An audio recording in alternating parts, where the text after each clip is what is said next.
नमस्कार दोस्तों, मैं आपका मंजीत सिंह। हमारे चैनल मंजीत सिंह यूपी 19 में आप सभी क्षेत्रवासियों, किसानों, मजदूरों और युवाओं का स्वागत है।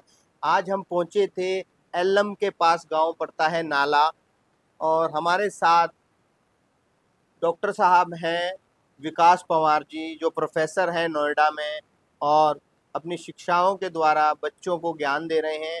तो आज हमें मौका मिला उनसे रूबरू होने का। नमस्कार डॉक्टर साहब, नमस्कार मंजीत जी। कैसे हैं? बस सब बढ़िया है जी, कुशल है। सर्वप्रथम तो डॉक्टर साहब, आपका गांव में आगमन पर बहुत ही हार्दिक स्वागत है, धन्यवाद। अभिनंदन है। डॉक्टर साहब, तो आप बचपन से प्रोफेसर बनने की इच्छा थी या क्या शुरू से क्या रहा? हाँ, बचपन से तो नहीं, क्योंकि बचपन में तो हम लोग सामान्य ग्रामीण प्रवेश में ही हमारी पढ़ाई हुई है, क्योंकि जो हमारा गांव का प्राइमरी विद्यालय है तो उस चली। लेकिन जैसे थोड़े बड़े हुए तो उसके बाद हमेशा से इच्छा यही रही कि शिक्षा के क्षेत्र में जाया जाए, और शिक्षा के इस क्षेत्र में जो उच्चतम स्तर है वो किसी विश्वविद्यालय में प्रोफेसर का होता है। तो उसी तरफ कैरियर का स्वप्न रहा, और अपना जो कैरियर रहा वो फिर इसी दिशा में हमारा चला गया। तो क्योंकि लगभग कितने साल हो गए? लगभग मुझे 20 वर्ष हो चुके हैं इस प्रोफेशन में। मैंने अपनी जो सर्विस स्टार्ट करी थी हरियाणा में चौधरी देवलाल विश्वविद्यालय है सिरसा में, वहाँ से मैंने अपना कैरियर प्रारंभ किया था। और उससे पूर्व जो शिक्षा रही यही गांव से इलम इंटर कॉलेज है, वहाँ से अपनी इंटर की शिक्षा की, बीएससी जो अपना जनता वैदिक डिग्री कॉलेज बड़ौत है, और उसके बाद एमएससी और पीएचडी जो आईआईटी रुड़की है हमारा संस्थान, वहाँ से मैंने अपनी शिक्षा पूर्ण करी।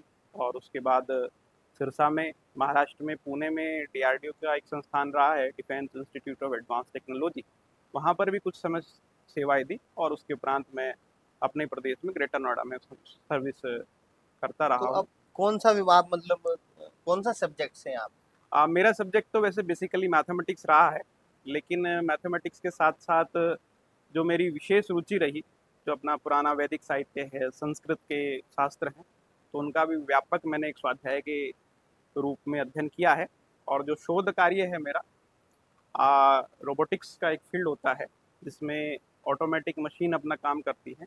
जैसे आप लोग अगर देखें अभी युद्ध के दौरान S-400 सिस्टम था, आपने देखा होगा कि मिसाइल्स अपने आप ही अपने टारगेट को ट्रैक करने का प्रयास करती हैं।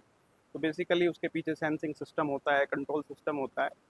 तो वो सारा सिस्टम पे काम शुरू किया। फिर रोबोट अपने आप कैसे मूव करते हैं, आपने देखा होगा इस समय खेती में भी ड्रोन के द्वारा जो स्प्रे का काम किया जाता है, जो ऑपरेटर होता है केवल उसको बाउंड्री दे देता है, फिर वो उस बाउंड्री में अपने आप ही काम करता है। तो इस तरीके के एल्गोरिथम डिज़ाइन करना, ये सारा अच्छा, शोध अभी का एक तरह काम का हो ऐसा रहा भी था। मैंने देखा है विदेशों में है कि जैसे हमने रोबोट की बात करी, तो वो कृषि के लिए भी है। जो आपके खेतों में जो कुबाड़ हो जाता है, जिसे खरपतवार बोलते हैं, उनको भी वे चुन के निकाल देते हैं, खाली फसल को छोड़ते हैं। इस चुन तरह के के निकाल भी? लेते, बिल्कुल ऐसा ही होता है। प्रकार के काम कर सकते हैं, जैसा आपने कहा, बिल्कुल वैसा संभव है। अच्छा डॉक्टर साहब, हम बात करें तो एजुकेशन की बात है। आप क्या चाहते हैं, किस तरह की एजुकेशन ग्रामीणों में भी हो, ताकि जैसे आप लोग पढ़ चुके, अब तो बहुत खर्चे हो गए हैं, बड़ी बड़ी संस्थाओं में बहुत महंगे हैं, जो किसान अफोर्ड नहीं कर सकता। तो क्या प्राथमिकता है समाज के लिए इस तरह एजुकेशन की? देखिए, अभी जब हम एजुकेशन की बात करते हैं तो हमारे एजुकेशन के 3 स्तर हैं। हम लोग प्राइमरी स्तर की बात करते हैं, मिडिल स्तर की बात करते हैं, और जो हायर एजुकेशन जिसको कहा जाता है, जिसमें ग्रेजुएशन, पोस्ट ग्रेजुएशन और रिसर्च इनोवेशन आ जाता है। तो अगर ऐसे संस्थानों की हम लोग बात करें तो विश्वविद्यालय हैं या उच्च संस्थान हैं, सामान्यतः जो हमारे मेट्रो सिटीज़ हैं उस पर सेंटर करके सरकार की या कोई निजी संस्थान भी होते हैं, उनकी भी योजना वहीं रहती है। परंतु जैसे हमारा क्षेत्र हो गया, ग्रामीण क्षेत्र हो गया, जिला हो गया, जैसे शामली एक प्रकार से ग्रामीण जिला ही है, अगर ऐसे स्थानों पर भी अच्छे विश्वविद्यालयों की स्थापना की जाए तो निश्चित रूप से ग्रामीण क्षेत्र के जो विद्यार्थी हैं उनको सुलभता के साथ और सहजता के साथ उच्च शिक्षा प्राप्त करने में बहुत सरलता होने वाली है। और शिक्षा ही एक ऐसा विषय है जो किसी भी राष्ट्र को आगे बढ़ाने के लिए सबसे प्रथम भूमिका निभाता है। अगर किसी राष्ट्र में अच्छी शिक्षा है तभी हम लोग कह सकते हैं कि वो राष्ट्र संपूर्ण। संपूर्ण है। आजकल लक्ष्य रखा गया है कि जैसे भाई केंद्र की सरकार ने कहा कि 2047 तक हम लोग भारत को विकसित भारत बनाएंगे, तो ये लक्ष्य भी शिक्षा के बिना से बिल्कुल भी सिद्ध अधूरा। नहीं हो सकता, शिक्षा के बिना नहीं हो पाएगा। मैं ऐसा मानता हूँ कि अगर हम लोगों को शामली जिले को आगे बढ़ाना है तो शामली जिले का जितना भी समाज का नेतृत्व करने वाला है, चाहे वो राजनीतिक क्षेत्र में कार्य करता हो या अराजनीतिक क्षेत्र में कार्य करता हो, सबसे पहली आवश्यकता है कि शामली जिले में एक विश्वविद्यालय का निर्माण जो है राज्य सरकार अथवा केंद्र सरकार के द्वारा किया जाना चाहिए। अच्छा डॉक्टर साहब, बात करें, ये आपकी एजुकेशन की बात होगी, आपकी सोच की बात होगी। अगर आपको मौका मिले और समाज के लिए आप क्या करना चाहेंगे? क्या एक राजनीतिक स्तर या कैरियर भी चुनना चाहेंगे ताकि समाज को ऊपर उठा सकें? जी बिल्कुल, क्योंकि अंततः जितनी भी देश की नीतियों का निर्धारण होता है, वो राजनीति के माध्यम से जितनी संस्थाओं का निर्माण हम लोग करते हैं, उन संस्थाओं के द्वारा ही समस्त प्रकार की ऐसी नीतियाँ बनाई जाती हैं। तो राजनीतिक जो संस्थाएं हैं हमारी, चाहे विधानसभा हो या लोकसभा हो या स्थानीय स्तर पर भी हैं, क्योंकि स्थानीय स्तर पर भी अगर कोई व्यक्ति किसी प्रकार का जनप्रतिनिधित्व करता है, तो वो वहाँ की जनता की एक आवाज़ बनता है।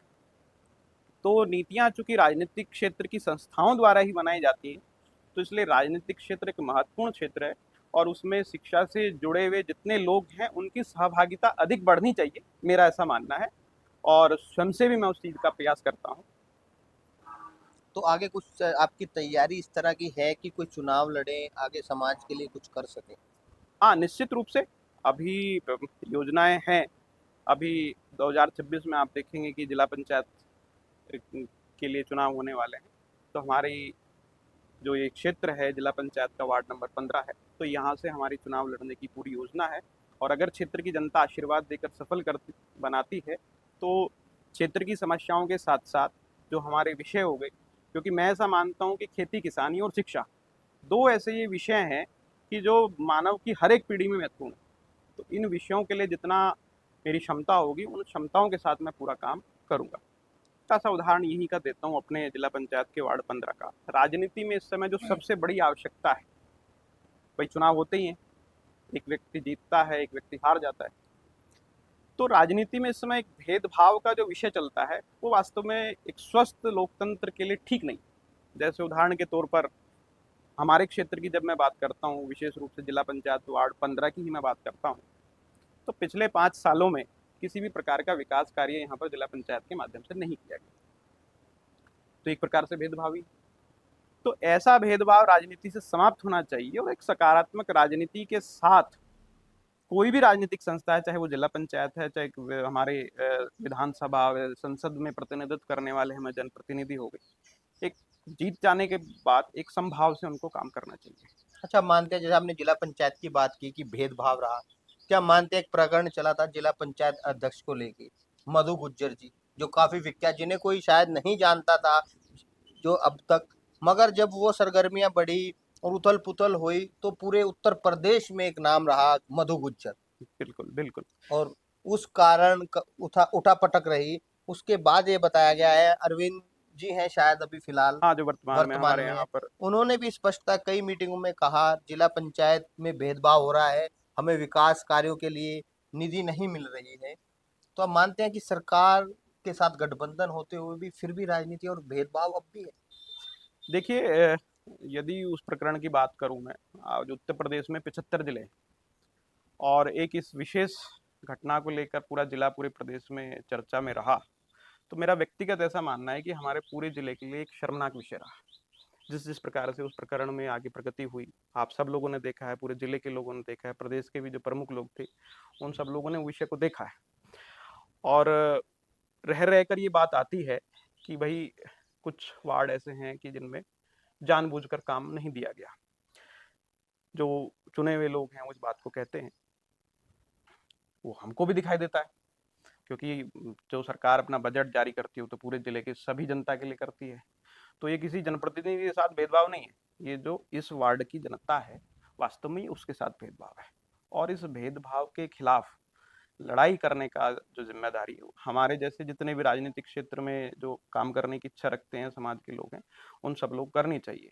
बात करी आपने कि विकसित भारत की बात कर रहे हैं कि अभी जल्द सरकार उस पर काम कर रही है, तो विकसित भारत की ओर जा रहा है देश, मगर सरकारी संस्थान बंद किए जा रहे हैं, सिस्टम का फेलियर बताया जा रहा है, तो कैसे विकसित भारत बनेगा? क्या आपने आपने बताया कि एजुकेशन भी must for a developed country. बिल्कुल, विकसित भारत की बात करूं या बहुत सारे जो दार्शनिक लोग हैं भारत को विश्व गुरु की बात कर देते हैं, लेकिन ये बिल्कुल स्पष्ट मैं कहता हूँ कि बिना शिक्षा के ना हम विश्व गुरु बन सकते, ना हम विकसित भारत बन सकते। और शिक्षा भी कोई इस प्रकार की नहीं होनी चाहिए कि जो शिक्षा के बाद हम लोग अपने छात्रों को तैयार कर रहे हैं, उनके हाथों में, उनके दिमाग में इस प्रकार की स्किल या कौशल हम लोग डेवलप ना कर पाएंगे जिससे वो आज चूंकि जो वर्तमान जगत है ये टेक्नोलॉजी का ज़माना है, तकनीकी का ज़माना है। बात होती है कि भाई मेक इन इंडिया की बात करते हैं कि भाई बाहर से लोग आए, इधर कराएं, लेकिन उस काम को किया कैसे जाएगा उसका प्रशिक्षण भी तो हमको देना है ना। साधारण तौर पर अगर हम लोग बात करें, आज इलेक्ट्रॉनिक्स के उपकरण हम सब लोग इस्तेमाल करते हैं, आज हम लोग बैठे बात कर रहे हैं, मोबाइल है, तो इलेक्ट्रॉनिक्स के भी छोटा सा मैं उदाहरण दे देता हूँ उसमें से कि इलेक्ट्रॉनिक्स के जितने सारे इक्विपमेंट हैं, जो प्रिंटेड सर्किटरी बोर्ड होता है जिसको पीसीबी बोलते हैं, उसको बनाने के लिए भी प्रशिक्षण जो की व्यवस्था हमारे संस्थानों के द्वारा अच्छी प्रकार से नहीं है। फिर हम कहते हैं कि भाई हमारे पास तो एम्प्लॉयबल टाइप के लोग ही नहीं, जब हम उनको प्रशिक्षण ही नहीं दे रहे हैं तो कैसे करा कैसे कर पाए?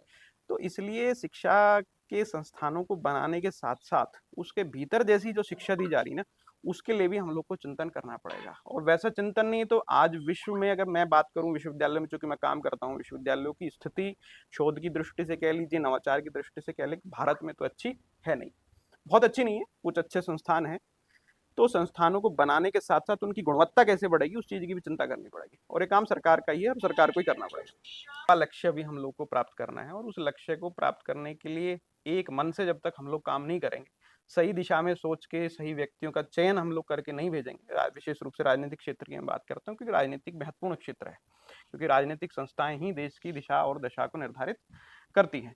तो हमारे युवाओं को, किसानों को, क्षेत्र के सभी जितने सम्मानित हमारे लोग हैं, आगे बढ़ने की अगर कहीं पर भी कोई बात आती है तो उस आगे बढ़ने के विषय में सभी को सहयोग करना चाहिए, ऐसा मेरा मानना है। चलिए डॉक्टर साहब, धन्यवाद। आपसे विचार विमर्श हुआ। कोई आपसे आज पहली बार भेंट आई है, आप गांव में आए, इस क्षेत्र में संभवतः पहली बार ही आए, तो आपका बहुत बहुत स्वागत है। आप धन्यवाद। आते रहे हमारे बीच में, तो आज जितने भी विचार हैं आपके माध्यम से सभी के लोगों के बीच में पहुंचते रहेंगे। तो आप आए, इसके लिए आपका धन्यवाद है, और आते रहें, ऐसी भी प्रार्थना हम परमेश्वर से करते हैं और आपसे निवेदन करते हैं। धन्यवाद। चलिए, आपने देखा हमारे साथ डॉक्टर विकास पवार जी थे। उन्होंने अपने विचार रखे और एक ऐसी स्थिति पे वो स्टैंड है कि लेक्चरार हैं और बहुत विभाग में उन्होंने काम किया है, तो ऐसे अनुभवी व्यक्तियों की भी जरूरत है। उनसे लोगों से मिलना चाहिए, उनके विचार लेने चाहिए। एजुकेशन में कोई सहयोग हो तो उनसे मिलकर आप साझा कर सकते हैं। तो इसी तरह की खबरों के लिए हमारे चैनल मनजीत सिंह यूपी 19 के साथ बने रहें। हमारा चैनल लाइक करें, शेयर करें, सब्सक्राइब करें। जय हिंद, जय भारत, धन्यवाद।